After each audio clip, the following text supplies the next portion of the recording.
Hello friends, welcome to GRS physics classes.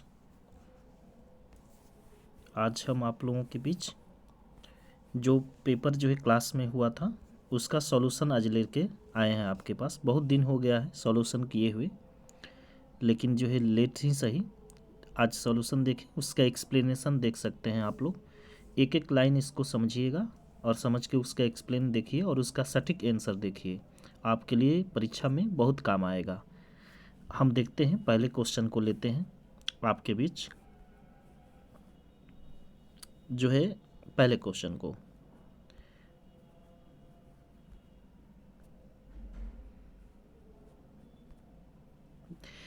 लिख रहा है, एक स्थिर आवेश उत्पन्न करता है।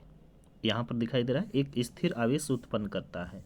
तो क्लास में आप लोगों को हम बता चुके हैं कि अगर आवेश स्थिर है मतलब रुका हुआ है, अगर रुका हुआ आवेश है तो वो केवल जो है वैद्युत क्षेत्र उत्पन्न करेगा, वैद्युत क्षेत्र उत्पन्न करेगा, रुका हुआ आवेश रहेगा। लेकिन हम यहाँ पर ही बताए थे कि अगर गतिशील आवेश है, कैसा आवेश है? गतिशील। गतिशील मतलब जो चल रहा आवेश है। अगर गतिशील आवेश है तो वह जो है चुंबकीय क्षेत्र भी उत्पन्न कर सकता है और वैद्युत क्षेत्र भी उत्पन्न कर सकता है। लेकिन इस प्रश्न में दिया है स्थिर आवेश है, तो स्थिर आवेश केवल जो है वैद्युत क्षेत्र उत्पन्न करेगा, जो आपका बी आंसर सही है। अगर गतिशील रहता तो वैद्युत क्षेत्र और चुंबकीय क्षेत्र दोनों सही हो जाते। ठीक है, ओके। अगला क्वेश्चन आपके सामने दिया है, निम्न में कौन सा वैद्युत क्षेत्र का मात्रक नहीं है? देखिए यहाँ पर क्वेश्चन है वैद्युत क्षेत्र। हम जानते हैं वैद्युत क्षेत्र को किस अक्षर से प्रकट करते हैं? ई से। और ई का फार्मूला क्या होता है? तो ई का फार्मूला होता है एफ बटा में क्यू होता है। तो यहाँ से हम एक मात्रक बना सकते हैं। एफ का मात्रक हमने बताया है क्लास में ना, एफ का मात्रक होता है न्यूटन। ठीक है, और कुलाम है बट्टा में है तो कुलाम होता है, न्यूटन प्रति कुलाम हो जाएगा। तो ये न्यूटन प्रति कुलाम को हम ऐसे दूसरी भाषा में लिख सकते हैं ना, न्यूटन कुलाम को ऊपर ले जाएंगे तो इन्वर्स हो जाएगा, न्यूटन इंटू क्या हो जाएगा? कुलाम पर इन्वर्स, मतलब -1 हो जाएगा। तो ये वाला आंसर तो सही है। लेकिन और भी हम देखें तो वैद्युत क्षेत्र का मात्रक नहीं है इसमें पूछ रहा है, तो एक तो है न्यूटन प्रति कुलाम तो सही है, लेकिन एक वहीं पर बताए थे न्यूटन प्रति कुलाम, और एक और मात्रक इसका होता है वोल्ट प्रति मीटर। आपको याद होगा वैद्युत क्षेत्र के दो मात्रक हमने बताए हैं, न्यूटन प्रति कुलाम या वोल्ट प्रति मीटर होते हैं। बच्चों ये बात को आपको याद रखना है। तो ये वोल्ट प्रति मीटर आपको याद रहना चाहिए, ये वोल्ट प्रति मीटर है। तो अब बात करते हैं फिर से, यहाँ से ध्यान दे दीजिएगा। तो हमने वैद्युत क्षेत्र के बारे में बात किया था, तो हमने क्या बताया? न्यूटन प्रति कुलाम या वोल्ट प्रति मीटर, दोनों में से कोई होगा या दोनों होंगे तो दोनों सही हैं। लेकिन एक और यहाँ पर मैं आपको इसको एक्सप्लेन कर दूँ, वोल्ट प्रति मीटर, इसी को अगर हम करें तो यहाँ बी और डी ऑप्शन एक दिया है। तो डी को अगर हम एक्सप्लेन करते हैं तो इसको हम ऐसे भी लिख सकते हैं जूल, और कुलाम प्रति ये है तो इसको हम बट्टा में लिख सकते हैं कुलाम इंटू मीटर। अब जूल प्रति कुलाम को याद होना चाहिए, ये जूल प्रति कुलाम को हम वोल्ट बोलते हैं। जूल प्रति कुलाम को क्या बोलते हैं? वोल्ट। तो इसकी जगह पर हम जूल प्रति कुलाम की जगह पर हम वोल्ट लिख दें, और नीचे क्या है? बट्टा में एम है तो एम। तो पुनः जूल प्रति कुलाम, ध्यान सुनिएगा, जूल प्रति कुलाम जो है इंटू मीटर को हम अगर जो है एक्सप्लेन करें, सॉल्यूशन करें, तो फिर वोल्ट प्रति मीटर आ जाता है। इसका मतलब वोल्ट प्रति मीटर को ही हम जूल प्रति कुलाम इंटू मीटर बोल सकते हैं। तो इसका मतलब हुआ कि इसका मात्रक जो है कौन कौन होंगे, थोड़ा सा हम इसको दिखेंगे, आपको सामने जो है दिखाते हैं इसका मात्रक क्या हो सकता है फिर से। तो इसकी मात्रक को बात करेंगे तो हम बात मात्रक की फिर से अलग से बात करते हैं। तो अब जो है यहाँ से पुनः से देखते हैं क्या है इसका मात्रक। जो है हम वैद्युत क्षेत्र के 3 मात्रक यहाँ से देखने को मिला। क्या है? न्यूटन प्रति कुलाम, दूसरा है वोल्ट प्रति मीटर, और तीसरा एक और मात्रक आपको मिल गया है जिसका नाम है जूल प्रति कुलाम इंटू मीटर। इसी को जब कुलाम इंटू मीटर को ऊपर लेके जाएंगे तो ये बन जाएगा जूल कुलाम के पावर -1 मीटर के पावर -1 बन जाता है बच्चों। तो इस तरह से जूल प्रति कुलाम इंटू मीटर ये तीसरा मात्रक हो गया। ये तीनों सही है। इसका मतलब आपको इसका आंसर में पूछना है कि वैद्युत क्षेत्र का मात्रक नहीं है, तो ए भी सही है, सी भी सही है, डी भी सही है। कौन नहीं है? तो ये जूल प्रति कुलाम सही नहीं है। तो ये आंसर हो गया बी ऑप्शन, आपका बी आंसर सही हो जाएगा दूसरा का। नेक्स्ट क्वेश्चन चलते हैं बच्चों। कह रहा है वैद्युत क्षेत्र की तीव्रता का एसआई मात्रक, तो अभी तो हमने बताया वैद्युत क्षेत्र की तीव्रता का एसआई मात्रक की बात करें तो वैद्युत क्षेत्र का मात्रक अभी तो हमने बताया ई बराबर क्या होता है फार्मूला एफ बटा में क्यू होता है। तो इसका एफ का मात्रक न्यूटन, क्यू का मात्रक होता है कुलाम, तो न्यूटन प्रति कुलाम, तो यहाँ से बी ऑप्शन सही हो जाएगा। तो विद्युत क्षेत्र की तीव्रता का एसआई मात्रक न्यूटन प्रति कुलाम। ठीक है, ओके, आगे बढ़ते हैं बच्चों। चौथा हम क्वेश्चन देखते हैं। एसआई पद्धति में, अब बात करें फिर से, एसआई पद्धति में कह रहा है कि एप्सिलॉन नॉट का मात्रक, किसका मात्रक पूछ रहा है? Epsilon not. तो हमने क्लास में बताया है एप्सिलॉन नॉट का मात्रक क्या होता है, आपको जो है एप्सिलॉन नॉट की मात्रक की बात करें तो एप्सिलॉन नॉट का मात्रक होता है एप्सिलॉन नॉट, तो इसका होता है कुलाम स्क्वायर प्रति न्यूटन इंटू मीटर स्क्वायर, या इसी को हमने बताया था या में कि इसी को हम फैरेड प्रति मीटर भी बोल सकते हैं, फैरेड प्रति मीटर भी बोल सकते हैं। तो इसका मतलब कि ऑप्शन में देखें तो फैरेड प्रति मीटर तो है नहीं, लेकिन यहाँ पर है, यहाँ देखिए ऑप्शन ए आपका सही हो जाएगा, कुलाम स्क्वायर प्रति न्यूटन मीटर स्क्वायर। इसी को हम ऐसे लिख सकते हैं, कुलाम स्क्वायर प्रति न्यूटन मीटर स्क्वायर। तो ऑप्शन नंबर ए सही है। चलिए नेक्स्ट क्वेश्चन। अब अगला क्वेश्चन है, वैद्युत आवेश के बीच लगने वाले बल को कहा जाता है। तो वैद्युत आवेश के बीच लगने वाला बल, ये वैद्युत आवेश के कुलाम के नियम से संबंधित है, कुलाम का नियम होगा, ये बी ऑप्शन आपका सही है। अगला क्वेश्चन आपका, इलेक्ट्रॉन पर आवेश होते हैं, हमको बताए हैं ना, इलेक्ट्रॉन पर आवेश होता है, इलेक्ट्रॉन एक बताए थे प्रोटॉन, तो प्रोटॉन और इलेक्ट्रॉन दोनों पर आवेश सेम ही होते हैं, लेकिन बस चिन्ह विपरीत होते हैं इसका। इलेक्ट्रॉन पर अगर कहेगा तो -1.6 हो जाएगा, गुणे 10 की पावर हो जाएगा -19। अब प्रोटॉन पर जब कहता है तो इसका हो जाएगा +1.6 गुणे 10 की पावर -19, ये हो जाएगा आपका जो है। तो बच्चों यहाँ से आप समझते हैं, यहाँ से -19, लेकिन यहाँ पर जो है कह रहा है इलेक्ट्रॉन पर आवेश है, तो यहाँ तो माइनस कोई है नहीं, तो हम जो है प्लस को ही लेकर चलेंगे, जो ऑप्शन दिया इलेक्ट्रॉन पर आवेश होते हैं, तो हम यहाँ माइनस चिन्ह सिर्फ होते हैं, इसका वैल्यू पूछ रहा है, सिर्फ वैल्यू और कुछ नहीं, चिन्ह नहीं पूछ रहा है कि प्लस है कि माइनस, उससे मतलब नहीं होता है, सिर्फ वैल्यू से मतलब होता है। तो वैल्यू आपका जो है तो एकदम क्लियर है कि वैल्यू हमारा क्या होगा आपका, तो ये वैल्यू हमारा हो जाएगा आपका 1.6, ये सही आंसर है आपका। ठीक है, डी ऑप्शन। नेक्स्ट क्वेश्चन अब है 7वां क्वेश्चन। अब देखते हैं, किसी विद्युतरोधी माध्यम का परावैद्युतांक, देखिए आपेक्षिक परावैद्युतांक उसी को बोलते हैं जिसको हमने बताया था ना एप्सिलॉन आर, तो हमने बताया था एप्सिलॉन आर परावैद्युतांक इसको बोलते हैं। अगर हवा के लिए पूछता परावैद्युतांक तो हमने बताया है, आपको याद होगा 1 होता है, हवा का परावैद्युतांक कितना होता है 1। अगर हम धातुओं का पूछते हैं आपसे तो हमने क्लास में रखवाया है कि धातुओं का, तो धातुओं का तो परावैद्युतांक क्या होता है, अनंत होता है, अनंत आपको याद होना चाहिए, क्या होता है, अनंत होते हैं। ठीक है, लेकिन अगर हवा के लिए 1 हो गया, धातुओं के लिए अनंत हो गया, तो इसका मतलब है कि यहाँ न तो हवा इसमें पूछ रहा है न तो धातु पूछ रहा है, मतलब ये थर्ड को पूछ रहा है। तो जब हवा और धातु छोड़ करके अगर किसी और के बारे में पूछे तो उसका परावैद्युतांक एप्सिलॉन जो आर का मान होता है बच्चों, तो वह 1 से अधिक होता है। किससे अधिक? 1 से अधिक, लेकिन अनंत से कम होता है। 1 से अधिक हो सकता है लेकिन अनंत से क्या हो जाएगा, कम हो जाएगा। तो इसका मतलब है कि आपको यहाँ से क्वेश्चन का आंसर जो है सटीक मिल गया आपको कि एप्सिलॉन जो आर का मान होगा वह जो है 1 से अधिक, तो 1 से अधिक कौन इसमें है, तो 1 से अधिक जो देखा जाए तो 5 है। और एक चीज़ और बताएं, एप्सिलॉन आर का मान कभी 0 नहीं होता है और एप्सिलॉन आर का मान कभी निगेटिव नहीं होता है, मतलब माइनस में नहीं होता है। तो यहाँ आप बिना कुछ गेसिंग किए ही सिर्फ तुक्का लगाकर देख सकते हैं, बस ये 2 पॉइंट याद होना चाहिए। एप्सिलॉन आर का मान कभी 0 नहीं होता, तो देखें तो 0 काट देंगे। एप्सिलॉन आर का मान निगेटिव नहीं होता, तो ये निगेटिव को भी काट देंगे, तो यहाँ भी कट गया, तो इसका सटीक आंसर फिर जाता है 5, तब 5 भी लगा सकते हैं। नेक्स्ट क्वेश्चन, धातुओं का, देखिए अब आ गया क्वेश्चन। अभी क्वेश्चन हमने अभी जस्ट बताया है कि धातुओं का परावैद्युतांक, तो हमने बताया ना कि धातुओं का परावैद्युतांक कितना होता है, अनंत, तो इसका आंसर सही है, अनंत हो जाएगा।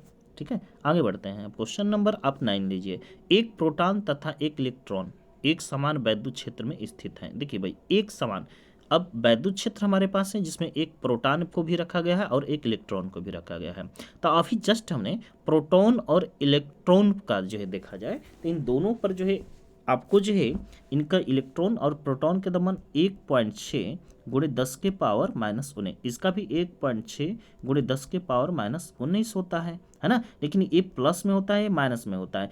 चिन्ह को अगर हटा दें तो इसका परिमाण, परिमाण मतलब मान, आपस में बराबर होते हैं। तो एक समान वैद्युत क्षेत्र में इनको रख दिया जाए तो उनका परिमाण बराबर हो जाता है। क्या बराबर होता है? परिमाण। तो उन पर लगने वाला वैद्युत बलों का परिमाण याद रखना चाहिए, ये परिमाण बराबर होता है। तो इसका आंसर क्या हो जाएगा? B option. नेक्स्ट, अब आते हैं बच्चों आपको हम क्वेश्चन नंबर 10 को लेकर के। 10 क्वेश्चन को हम देखें। 10 क्वेश्चन में देखिए एक कह रहा है, थोड़ा सा जस्ट मैंने थोड़ा सा इसको सेट कर लिया। चलिए अब इसको हम लेते हैं, देखते हैं। चलिए तो अब ये क्वेश्चन जो है कह रहा है कि आपको इसकी बात कर रहा है कि वैद्युत क्षेत्र में प्रवेश करने वाले, अगर वैद्युत क्षेत्र है तो वैद्युत क्षेत्र में प्रवेश करने, कौन प्रवेश कर रहा है बच्चों? इलेक्ट्रॉन को प्रवेश कराया जा रहा है, जिसके उसका वैद्युत क्षेत्र का भिन्न दिशा में हो जाता है। तो वैद्युत क्षेत्र में इलेक्ट्रॉन का पथ होता है, पथ माने रास्ता। तो बच्चों जब भी अगर कोई वैद्युत क्षेत्र ई में अगर कोई इलेक्ट्रॉन को हम रखते हैं तो उसका जो पथ होता है, जो रास्ता बनेगा, वो हमेशा परवलयाकार बनता है। ठीक है, ओके। नेक्स्ट क्वेश्चन 11 हम लेते हैं। एक पृथ्वीकृत चालक गोले को कुछ धनावेशित किया जाता है तो इसका द्रव्यमान, देखिए क्वेश्चन कई बार हमने इसको रिपीट कराया है। अगर कोई गोल चालक है तो इसको क्या बोला गया है? प्लस। तो जब प्लस करते हैं इसको तो इसमें से इलेक्ट्रॉन क्या होते हैं? कमी हो जाती है, इलेक्ट्रॉन निकल जाते हैं, इलेक्ट्रॉन की कमी हो जाता है। याद रखना, जब इलेक्ट्रॉन की कमी हो जाएगा तो इसका द्रव्यमान क्या हो जाएगा? घट जाएगा। द्रव्यमान क्या हो जाएगा? घट जाएगा। अगर यही कहता कि ऋण आवेशित कर देते हैं तो ऋण आवेशित मतलब माइनस, तो माइनस का मतलब ये होता है कि इस पे इलेक्ट्रॉन की जो है अधिकता हो गई, इलेक्ट्रॉन क्या हो गया? अधिक हो गया। तो अधिक हो गया इलेक्ट्रॉन तो इसका मतलब इसका द्रव्यमान बढ़ जाएगा। तो याद रखना चाहिए आपको, मैंने क्लास में बताया था क्या कि अगर जो है धन आवेशित है तो इसका मतलब प्लस, प्लस में इलेक्ट्रॉनों की कमी होती है। ठीक है, और माइनस रहता है तो इलेक्ट्रॉनों की क्या होती है? वृद्धि होती है। तो वृद्धि होती है तो कमी होगा तो द्रव्यमान घटेगा। तो ऑप्शन नंबर ए सही है। अब वृद्धि होता तो बढ़ेगा, तो इसका सटीक आंसर जाएगा, धन आवेशित कर रहे हैं ना तो इलेक्ट्रॉनों की, सॉरी द्रव्यमान की यहाँ कमी, घटेगा। ए ऑप्शन सही है, घट जाएगा, द्रव्यमान घट जाएगा आंसर। नेक्स्ट, अब यहां से देखें क्वेश्चंस बच्चों। एप्सिलॉन नॉट की बीमाएं पूछ रहा है, ये कई बार एग्जाम में बोर्ड में पूछ चुका हो, वेरी इंपॉर्टेंट क्वेश्चंस है। तो इसका जो है बीमा होता है बच्चों m के पावर -1, l के पावर -3 और t के पावर 4 होता है और a के पावर 2 होता है बच्चों। ए आपको होता है। तो यहाँ से देखें ऑप्शन में खोजें तो यहाँ सी ऑप्शन मिला, जिसमें से यहाँ माइनस दिया दिया है तो ये गलत है, थोड़ा सा माइनस को हटा लीजिएगा आप लोग, माइनस को यहाँ हटा लीजिएगा और यहाँ सटीक आंसर लिख लीजिएगा m के पावर -1 और l के पावर -3 और t के पावर 4 और a के पावर 2। ए आंसर सही है, ए वाला आंसर सही है, जो ऑप्शन नंबर 12 का एप्सिलॉन नॉट की बीमा सी होगा। ठीक है, नेक्स्ट क्वेश्चन 1/4 एप्सिलॉन नॉट। अब देखिए 1/4 एप्सिलॉन नॉट मैं कई बार बताया हूँ, इसका जो है वैल्यू होता है 9 × 10 की पावर 9। नेक्स्ट पूछ रहा है तुमसे वैद्युत तीव्रता, अभी बताए हैं वैद्युत क्षेत्र को किस अक्षर से? ई से, उसी को हम वैद्युत तीव्रता भी बोलते हैं। और इसका जो है मात्रक हमने दो बताया अभी जस्ट, न्यूटन प्रति कूलाम और वोल्ट प्रति मीटर। तो ऑप्शन देखिए ये है बी ऑप्शन, वोल्ट प्रति मीटर हो गया। नेक्स्ट क्वेश्चन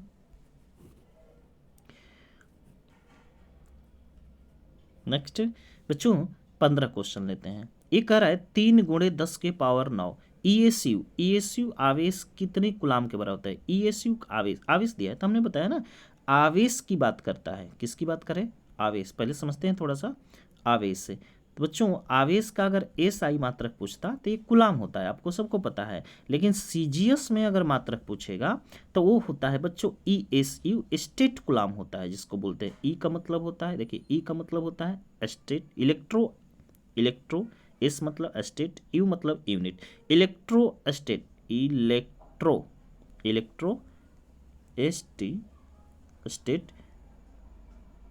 यूनिट होता है। तो इलेक्ट्रोस्टेट यूनिट जो होता है वो आवेश का ही मात्रक होता है, लेकिन सीजीएस में होता है। किस में होता है? सीजीएस में होता है। तो उसका जो वैल्यू होता है 3 × 10 के पावर 9 होता है। तो वो जो है किसके बराबर होता है? तो बच्चों वो होता है आपको 1 कूलाम के बराबर होता है। आप इसको हल करिएगा तो आ जाएगा, 1 कूलाम के बराबर होता है। नेक्स्ट क्वेश्चन कह रहा है कौन संबंध सही है। तो ये बच्चों ये इसका आंसर सही हो जाएगा सी, ई बराबर माइनस डी वी बटा में डी एक्स, इसका आंसर सही है। 17 क्वेश्चन जो मैं कई बार क्लास में बताया, डिवाई किसका मात्रक होता है। तो डिवाई तो वैद्युत द्विध्रुवागुण का मात्रक होता है। मैंने बताया ना वैद्युत द्विध्रुवागुण, वैद्युत द्विध्रुवागुण को किस अक्षर से हम प्रकट करते हैं, पी से होता है। तब पी का जो है मात्रक, सॉरी पी का जो मात्रक हमने बताया था आपको याद होगा, coulomb into meter. Coulomb dash थोड़ा सा दिया जाता है इसमें, आम इंटू मीटर। इसी कूलाम इंटू मीटर को हम डिबाई भी बोलते हैं। क्या बोलते हैं बच्चों, डिबाई। तो इसका मतलब है कि वैद्युत द्विध्रुवागुण का ही मात्रक डिबाई है, और ये यहाँ डिबाई पूछ रहा है, तो ऑप्शन नंबर कौन जाएगा, डी ऑप्शन जाएगा आपका। नेक्स्ट क्वेश्चन अगला लेते हैं। देखिए बच्चों अब यहाँ से हम क्वेश्चन लेते हैं। कह रहा है 20 क्वेश्चन में कि किसी दूरी पर अवस्थित दो आवेशित कणों के बीच वैद्युत बल F है, यदि उनके बीच की दूरी आधी कर दिया जाए। तो हमने इस पर कई बार क्वेश्चन बनाए, तो उसका वैद्युत बल पूछ रहा है। F कूलाम के नियम से फार्मूला याद है ना, F बराबर क्या होता है, K इंटू Q1 Q2 बटा में आर स्क्वायर होता है। तो यहाँ कर रहे हैं उनके बीच की दूरी आधी कर दिए। तो आधी का मतलब क्या हुआ, इसमें वैल्यू रखो जल्दी से, हमको एफ का निकालना है। तो एफ का वैल्यू निकालना है हमको, Q1 Q2 से कोई मतलब है नहीं। तो यहाँ हो जाएगा आपको Q1 Q2 जैसे है वैसे बटा में आर का वैल्यू आधा, आधा का मतलब 1/2। तो 1/2 का यहाँ क्या कर देंगे हम स्क्वायर। जब इसको आप हल करिएगा तो ये हो जाएगा 1 बटा में कितना हो जाएगा 4, ये हो जाएगा। और जब इसको पलट दीजिएगा ऊपर ले जाइएगा तो ये हो जाएगा 4। तो इसका मतलब 4F 4 गुना हो जाएगा। बी ऑप्शन का ए ऑप्शन, बी क्वेश्चन का ए ऑप्शन सही है, 4F हो जाएगा, 4 गुना हो जाएगा। नेक्स्ट क्वेश्चन, किसी बिंदु पर वैद्युत क्षेत्र की तीव्रता होती है। बच्चों देखो अभी बताएं, किसी बिंदु पर, अभी हम जस्ट इसके पीछे हमने हल किया है कि वैद्युत क्षेत्र की तीव्रता को ई से, और ई का फार्मूला क्या होता है, एफ बटा में क्यू। तो यहाँ से क्वेश्चन का आंसर देख लीजिए, बी ऑप्शन सही है। नेक्स्ट क्वेश्चन 22, ये कह रहा है कि जब किसी वस्तु को आवेशित करते हैं तो उसका द्रव्यमान, जस्ट अभी हमने इसका एक्सप्लेन किया था, जब कोई वस्तु है मान लीजिए तो आवेशित करेंगे, तो आवेशित का मतलब होता है कि या तो प्लस करेंगे या तो माइनस करेंगे। अगर प्लस करेंगे तो द्रव्यमान घटेगा, अगर माइनस करेंगे तो द्रव्यमान क्या हो जाएगा, बढ़ेगा। तो इसका मतलब यहाँ पर कह रहा है आवेशित, ये आपसे नहीं कह रहा है कि धन आवेशित कर रहे हैं। अगर केवल धन आवेशित करता तो घट जाता, केवल अगर ऋण आवेशित करता तो बढ़ जाता, लेकिन यहाँ सिर्फ आवेशित कर रहा है। तो इसका मतलब कि घट भी सकता है और बढ़ भी सकता है। तो 22 का आंसर आपका डी हो जाएगा, बढ़ भी कर सकता है और घट भी सकता है। एक्चुअल आंसर हो जाएगा आपका डी ऑप्शन 22 का। ठीक है, नेक्स्ट क्वेश्चन 23 क्वेश्चन बहुत इंपॉर्टेंट क्वेश्चन है। कह रहा है कि समरूप वैद्युत क्षेत्र हमारे पास है। अगर हमारे पास मान लीजिए एक वैद्युत क्षेत्र है जिसमें एक अक्ष की दिशा में, बोल रहा है ना एक अक्ष की दिशा में, तो उसका सम विभव पृष्ठ क्या होगा, क्या होगा। तो देखिए अगर हमारा वैद्युत क्षेत्र एक अक्ष की दिशा में है, तो अगर वैद्युत क्षेत्र अगर वाई अक्ष की दिशा में होता, अगर वैद्युत क्षेत्र हमारा जेड अक्ष की दिशा में होता, एक और क्या हो गया एक्स अक्ष, एक और हो गया वाई अक्ष, एक और हो गया जेड अक्ष। अगर क्वेश्चन आपसे पूछे तो ऐसे डायग्राम पहले बना लीजिए, एक्स अक्ष, वाई अक्ष और जेड अक्ष, 3 अक्ष बना लीजिए।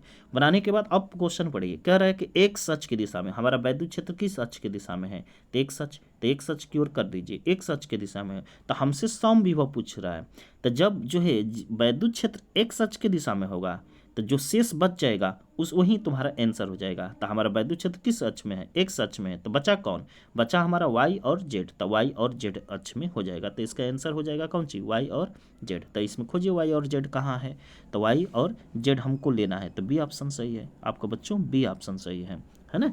इस तरह से एक थोड़ा सा और एक्सप्लेन कर देते हैं। देखिए अगर हमने कहा एक्स अक्ष में अगर वैद्युत क्षेत्र हो, या वाई अक्ष में वैद्युत क्षेत्र हो, या जेड अक्ष में हो, अगर पूछेगा एक्स अक्ष में तो सम विभव पृष्ठ वाई और जेड में हो जाएगा, दोनों वाई जेड आपका आंसर हो जाएगा। लेकिन अगर पूछता जेड अक्ष में वैद्युत क्षेत्र है तो उसका आंसर एक्स वाई हो जाता। अगर वाई अक्ष में वैद्युत क्षेत्र पूछ देता तो आपका आंसर हो जाता x Z. Clear, okay. Next question, एक क्वेश्चन बहुत इंपॉर्टेंट है, यहाँ से अब देखते हैं 24 क्वेश्चन को। वैद्युत आवेश का क्वांटम में ईएसयू मात्रक में मान क्या होगा, ये पूछ रहा है। पहले मैं ये बता दूं कि आपको जो है पूछता कि वैद्युत आवेश का ईएसयू में मान क्या होगा। ईएसयू में तो मैंने बताया है क्लास में ना कि वैद्युत आवेश का ईएसयू में मान होता है 3 गुणे 10 के पावर आपको 9 होता है। ईएसयू में पूछता केवल ईएसयू, लेकिन इसमें आगे लगा दिया है क्वांटम। क्वांटम का मतलब होता है पूरा पूरा। तो क्वांटम में जब पूछता है, जब भी पूछेगा क्वांटम, ये लाइन को याद रखना है, क्वांटम में जब भी पूछेगा तो इसका वैल्यू होता है 4.78 गुणे 10 के पावर -10। ऑप्शन नंबर ए सही हो जाएगा। जब क्वांटम में पूछेगा तो 4.78 गुणे 10 के पावर -10 होगा। लेकिन अगर आपसे जो है क्वेश्चन पूछेगा सिर्फ ईएसयू में, खाली ईएसयू, क्वांटम को हटा दे, तो इसका मान हो जाएगा 2.99। लेकिन इस क्वेश्चन में जो है क्वांटम लगाया है, तो क्वांटम लगाया है तो इसका मतलब है कि इसका जो वैल्यू आपको नज़र आ रहा है, इसका वैल्यू जो नज़र आ रहा है ए ऑप्शन में चला जाएगा। ए ऑप्शन आपको चला जाएगा, 4.78 हो जाएगा। ठीक है, क्लियर। नेक्स्ट क्वेश्चन देखते हैं। अब नेक्स्ट क्वेश्चन में हम बात कर लेते हैं 25 क्वेश्चन को हम ले लेते हैं बच्चों। देखते हैं 25 क्वेश्चन। देखिए, कर स्थिर वैद्युत क्षेत्र होता है, संरक्षी होता है कि असंरक्षी होता है कि कहीं संरक्षी कहीं असंरक्षी। तो देखिए, हमने बताया वैद्युत क्षेत्र संरक्षण के नियम का पालन करता है, तो इसका मतलब कि वैद्युत क्षेत्र संरक्षी होगा। ठीक है, ओके। नेक्स्ट क्वेश्चन, कह रहा है एकांकी चालक के लिए निम्न में कौन अनुपात अचर है। देखिए, एकांकी चालक है तो एकांकी चालक के लिए कौन अनुपात अचर होता है। तो बच्चों एक फार्मूला होता है जो आगे हम पढ़ाएंगे, C बराबर होता है Q बटा में V होता है। Q मतलब आवेश और V का मतलब होता है विभव, याद रखना है। C मतलब होता है धारिता, जो अगले हम चैप्टर में इसको पढ़ाएंगे। थोड़ा सा ये क्वेश्चन अलग हो गया है, फिर भी याद कर लीजिएगा।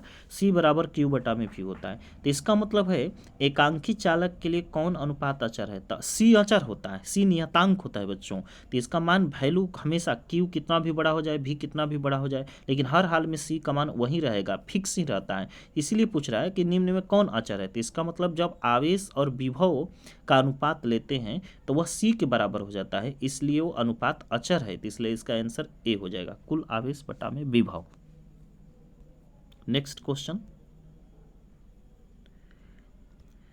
आपसे कह रहा है 1 कूलाम आवेश, अभी जस्ट इसके पहले हमने बताया था 1 कूलाम आवेश से जो है किसके बराबर होता है, 3 गुणे 10 के पावर 9 के बराबर होता है। ये इसका आंसर हो गया।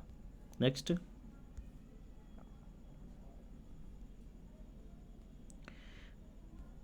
28 क्वेश्चन देखते हैं। एक आवेशी चालक, बहुत अच्छा इंपॉर्टेंट क्वेश्चन है, एक क्वेश्चन को अंडरलाइन आप कर लीजिएगा, ये क्वेश्चन बहुत इंपॉर्टेंट है। कह रहा है एक आवेशी चालक की सतह के किसी बिंदु पर वैद्युत क्षेत्र की तीव्रता के, अगर मान लीजिए कोई आवेशित चालक है, अब वो प्लस में है चाहे माइनस में हो, किसी में भी उससे मतलब नहीं है।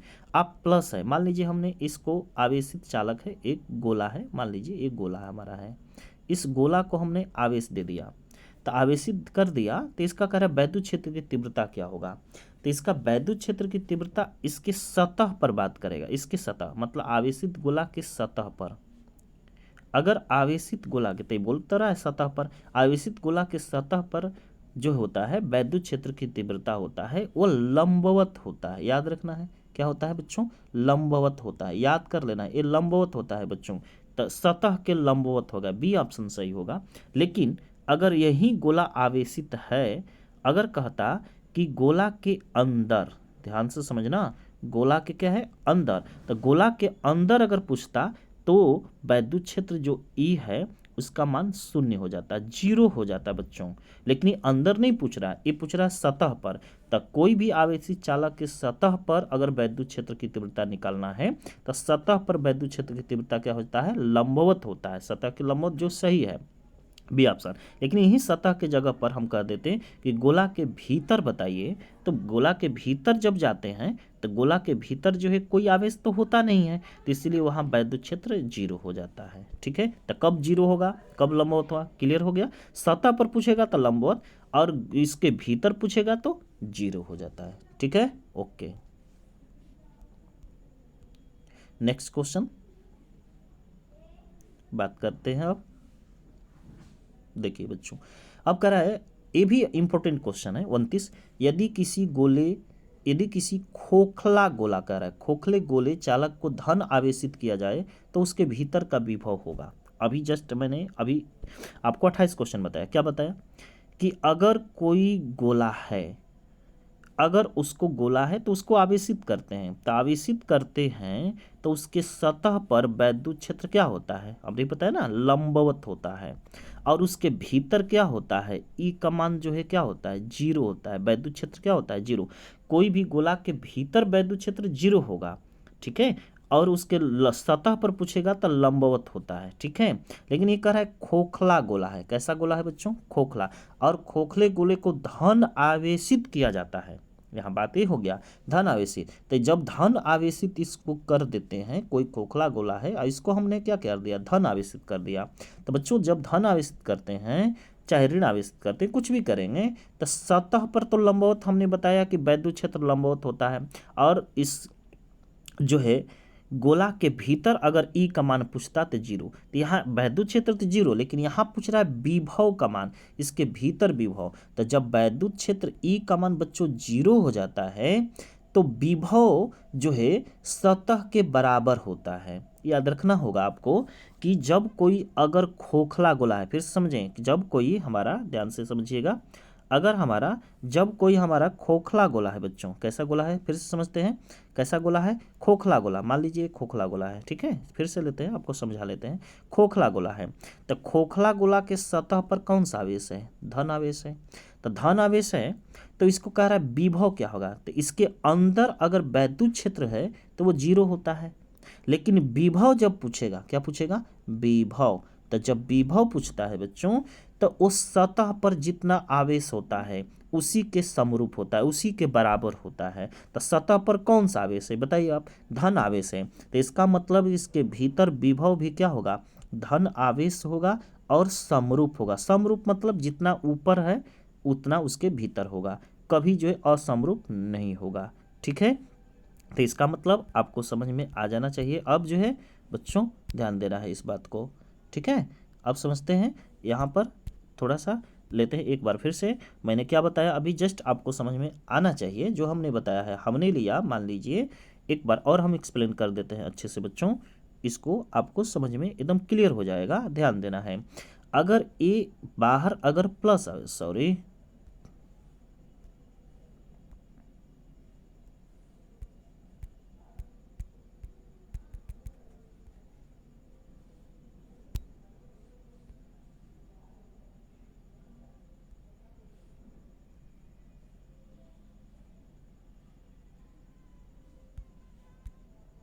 चलिए ओके, क्लियर हो गया। अब समझते हैं इसको। यदि किसी खोखले गोले के चालक के धन आवेश, इसके हम धन आवेश दे देते हैं, चारों तरफ धन आवेश दे दिया मैंने। तो अगर इसके भीतर पूछेगा कि वैद्युत क्षेत्र क्या होगा, तो इसको तो 0 आपको याद रखना है। लेकिन अगर विभव भी पूछता है तो वो 0 नहीं होगा। क्यों, क्योंकि धन आवेशित जो होता है जब कर देते हैं तो विभव जो है सतह के बराबर होता है, चाहे अंदर हो चाहे बाहर हो। अंदर भी विभव वही होगा, बाहर भी विभव वही होगा। तो इसका मतलब हुआ कि जितना सतह पर जो है धन आवेशित है तो विभव के अंदर भी उतना ही होगा। अगर जो है ऋण आवेशित होता है तो अंदर भी ऋण आवेशित होता है, लेकिन यहाँ कह रहा है सतह पर धन आवेशित है, तो इसलिए इसका आंसर आप खोजेंगे धन आवेश होगा और समरूप होगा। समरूप अभी बताया ना कि बराबर होगा, जितना इस सतह पर होगा आवेश उतना ही उसके भीतर भी विभव होगा, तो इसलिए आंसर आपका बी हो जाएगा। ठीक है, ओके।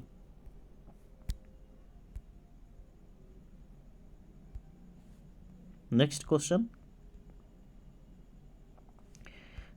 क्वेश्चन लेते हैं बच्चों, बहुत असरदार, बहुत जानदार, कई बार एग्जाम में पूछा हुआ है। साबुन के बुलबुले को जब आवेशित किया जाता है तो उसकी त्रिज्या, अब यहाँ त्रिज्या का मतलब होता है, याद रखना है, आकार से, आकार उसका साइज कैसा होगा। तो अभी हमने इसके पहले वाला द्रव्यमान वाला क्वेश्चन बताया था। अगर मेरे पास कोई साबुन का एक गोल बुलबुला है, अगर इसको हम जब आवेशित करते हैं तो ये आवेशित करने का मतलब या तो हम प्लस करेंगे या तो माइनस करेंगे। तो जब प्लस करेंगे तो इसका द्रव्यमान घटेगा और जो है माइनस करेंगे तो इसका द्रव्यमान बढ़ेगा। लेकिन यहाँ द्रव्यमान नहीं पूछ रहा, त्रिज्या आकार पूछ रहा है। तो हम जब इसको हम जो है आवेशित करते हैं, चाहे प्लस से करें चाहे माइनस से करें, जब जब प्लस से भी करेंगे चाहे माइनस से भी करेंगे तो ये प्लस प्लस जो है आप एक दूसरे को, हमने बताया है ना कि जब समान आवेश एक दूसरे को प्रतिकर्षण करते हैं, मतलब एक दूसरे से दूर भागेंगे, प्लस प्लस देख करके एक दूसरे को क्या होगा, दूर भागेगा। तो दूर भागेगा तो प्लस के कारण भी इनका आकार पहले की अपेक्षा बढ़ जाएगा। अगर इसको हम माइनस से आवेशित कर देते हैं तो ऊपर भी इसका आकार बढ़ जाता है। तो दोनों स्थितियों में चाहे प्लस करें चाहे माइनस करें, दोनों स्थितियों में इसकी त्रिज्या, इसका आकार बढ़ेगा ही बच्चों, बढ़ेगा। ठीक है, ओके। 31 क्वेश्चन देखते हैं बच्चों। वैद्युत द्विध्रुवाघूर्ण का एसआई मात्रक, अभी हमने जस्ट इसके पहले ये डीवाई वाला क्वेश्चन में बताया था, वैद्युत द्विध्रुवाघूर्ण को किस अक्षर से, पी से। तो इसका जो है आपको एसआई मात्रक होता है coulomb into meter. Coulomb into क्या होता है, मीटर। कूलाम डैश थोड़ा देते हैं बच्चों, मीटर बोलते हैं, कूलाम इंटू मीटर। इसी कूलाम इंटू मीटर को हम क्या बोलते थे, डीबाई बोलते थे, हमने बताया था ना, डीबाई बोलते हैं। तो इसका मतलब यहाँ से जो आंसर आपको ये सटीक हो जाएगा कूलाम इंटू मीटर, ए वाला सही होगा। ए वाला सही नहीं होगा, गुणन में नहीं होता है, डैश देते हैं और उसी को पॉइंट में दे देते हैं। ध्यान देना है, एक क्वेश्चन आपको ध्यान देना है, कूलाम इंटू मीटर, इस तरह एग्जाम में आप पूछेगा आपको। ठीक है, ओके। अब 32 क्वेश्चन देखते हैं। 32 क्वेश्चन कह रहे आवेश वितरण होता है। आवेश वितरण मतलब अगर एक वस्तु से दूसरी वस्तु पर हम आवेश को ले जाते हैं तो ले जाने में क्या होता है, अब इसमें से मान लीजिए 10 गो इस पर आवेश है, तो इसमें से हम 5 गो आवेश ले गए, अब इस पे 5 गो बचा, तब 5 गो बचा, तो इसमें से ऊर्जा 5 निकल गई इसमें से, तब पहले की अपेक्षा इसमें से ऊर्जा में कमी आ गई, पहले वस्तु से दूसरे वस्तु में आ गई तो इसमें ऊर्जा की कमी हो जाती है। कमी हो जाने का मतलब होता है ह्रास, जो यहाँ शब्द दिया है ह्रास, कमी का मतलब होता है ह्रास। तो आवेश जब भी वितरण होगा एक वस्तु से दूसरे वस्तु में तो ऊर्जा का हमेशा ह्रास होगा, कमी होगा, ध्यान देना है बात को। तो कमी, इसका आंसर जो है क्या हो जाएगा, आपको ऊर्जा का ह्रास होता है, सही आंसर ए हो जाएगा। ओके, नेक्स्ट 33 क्वेश्चन देखते हैं बच्चों। जब समानांतर पट्टिका वायु संधारित्र, अब ये क्वेश्चन जो है ना बच्चों चैप्टर 1 का जो है सच कहें तो चैप्टर 1 का नहीं है, ये चैप्टर 2 में इस क्वेश्चन को पढ़ना है, लेकिन फिर भी इसका आंसर हम दे देते हैं। जब समानांतर पट्टिका वायु संधारित्र की पट्टिकाओं के बीच कोई दूरी बढ़ती है, देखिए दूरी बढ़ेगी तो धारिता, हमने कहा ना सी, धारिता को किस अक्षर से, सी से, जो हम सेकंड चैप्टर में पढ़ाएंगे। तो जब हम आपको दूरी बढ़ाओगे, उसका डी बढ़ेगा तो उसकी धारिता हमेशा घटेगा, ध्यान देना है। ठीक है, ओके, बस आपका एक्सप्लेनेशन क्लियर हो गया। 34 और 35 क्वेश्चन आपको हम पहले ही करा चुके हैं, इसका आंसर जो है आपको आप पीछे से देख लीजिएगा। थैंक यू वेरी मच बच्चों, आप इसको दोबारा तिबारा देख लीजिएगा। तब तक के लिए अलविदा। इस वीडियो को ज़्यादा से ज़्यादा शेयर करें बच्चों के बीच में, बच्चों आपको बहुत लाभ मिलेगा इस क्वेश्चन के लिए। आपको बस यही चाहते हैं, आप ध्यान रखें अपना, अपने परिवार का ध्यान रखें। तब तक के लिए बच्चों धन्यवाद, थैंक यू।